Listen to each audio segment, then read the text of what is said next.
Nobody ever accused Floyd Money Mayweather of dreaming small, but sometimes a dream shouted too loud starts to echo through an empty hall.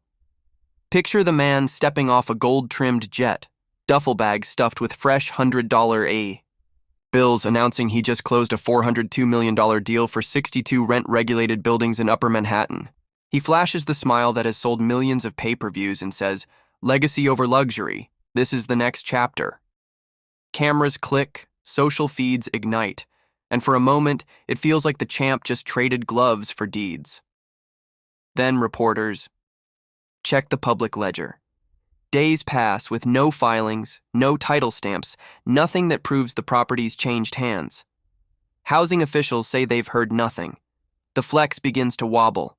Before the rumor mill can even spool up, a spicier headline lands from 7,000 miles east. Gervonta "Tank" Davis, once Mayweather's hand-picked heir, tweets that the champ can't leave Dubai because local courts froze his passport over unpaid debts. Boxing agent Rick Glazer backs the claim. Arab sports pages splash banners, proclaiming Money Mayweather stuck in the desert.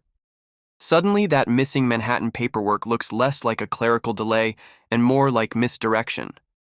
If the king of bling really owns 62 buildings, why is he allegedly negotiating with Gulf creditors? When Mayweather responds, he does it without a single word. He posts a slow-motion video of himself dancing on a modest wooden boat. Along Dubai Creek, gold chain-swinging, diamond-encrusted hublot catching the sun. The caption reads, "Living my best life." It is classic Floyd. Say nothing, show everything, dare doubters to connect the dots. Yet longtime fans notice the yacht is gone.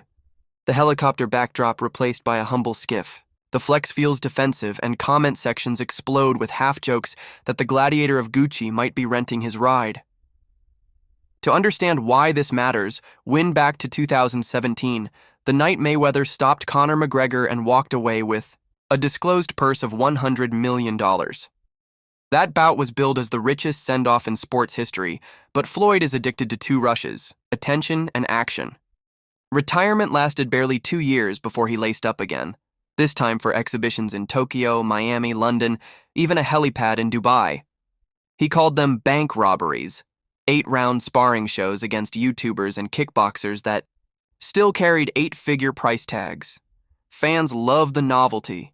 Critics smelled desperation.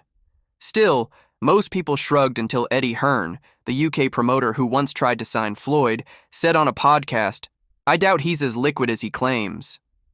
Those exhibitions look like interest payments.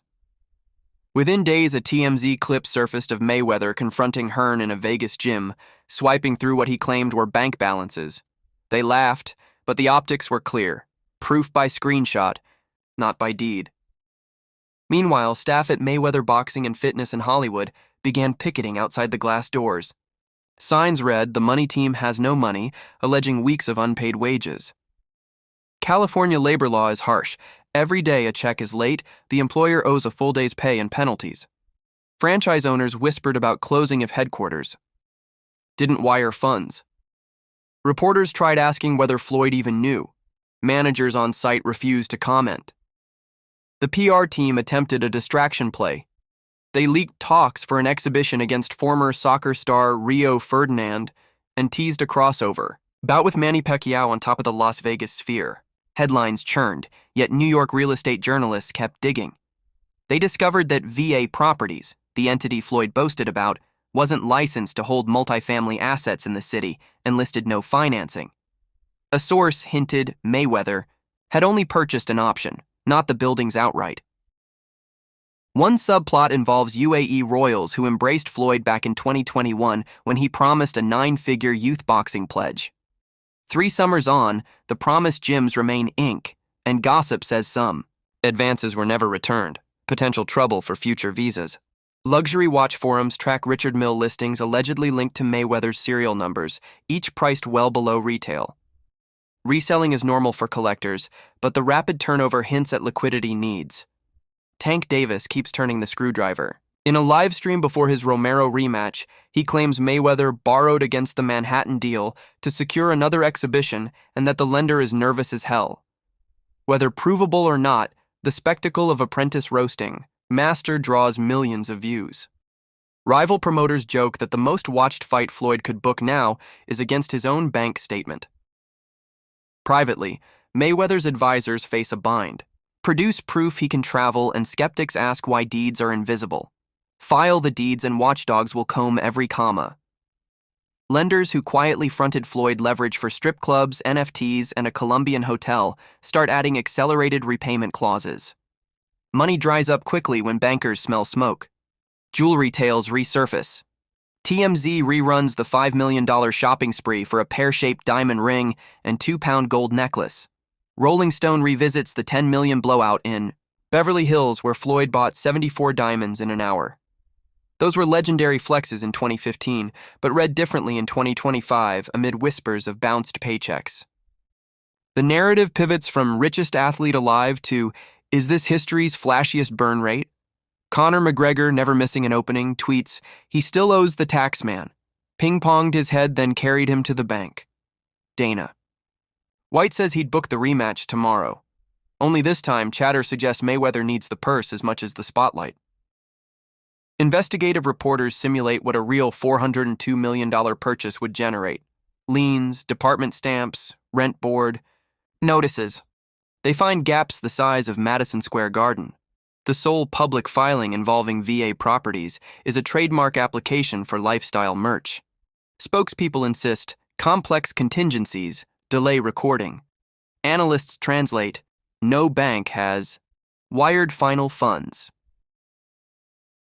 By spring, regulators hint at new rules forcing anyone who announces deals above $100 million to file verifiable proof within 30 days.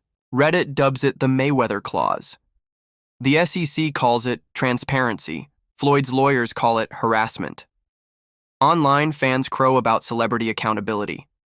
Through it all, Mayweather keeps the Instagram faucet open, courtside at Lakers. Games, roulette tables in Monte Carlo, a midnight sprint down Sheikh Zayed Road.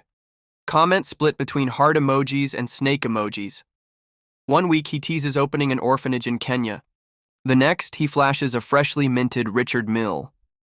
Cynics claim it's the same watch in different light. Loyalists argue they'd recognize a duplicate. Yet math refuses to play favorites.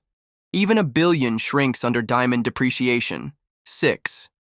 Homes on 6 continents, 20 cars that rarely leave climate-controlled garages, and an entourage addicted to 5-star everything. Cap that with a $50 million betting loss in 2017, verified by slips leaked in a lawsuit, and monthly cash flow suddenly matters. The most telling sign appears late April. Mayweather quietly lists his Miami condo with the rooftop helipad for $29 million. Brokers boast ocean views but admit the client wants a quick international close. Realtors see portfolio rotation. Skeptics smell liquidity hunting. Still, we can't dismiss Floyd's knack for manifesting money.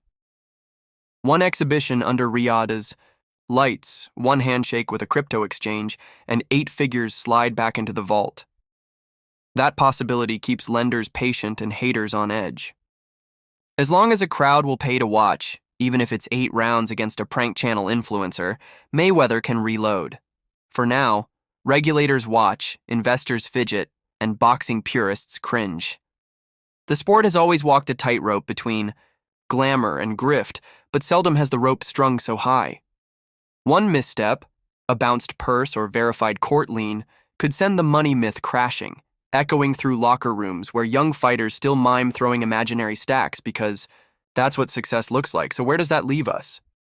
In a modern fable about the danger of equating visibility with solvency, Floyd Mayweather taught a generation how to monetize persona, yet the same spotlight now acts like a forensic lamp, illuminating every unpaid wage and fuzzy balance sheet.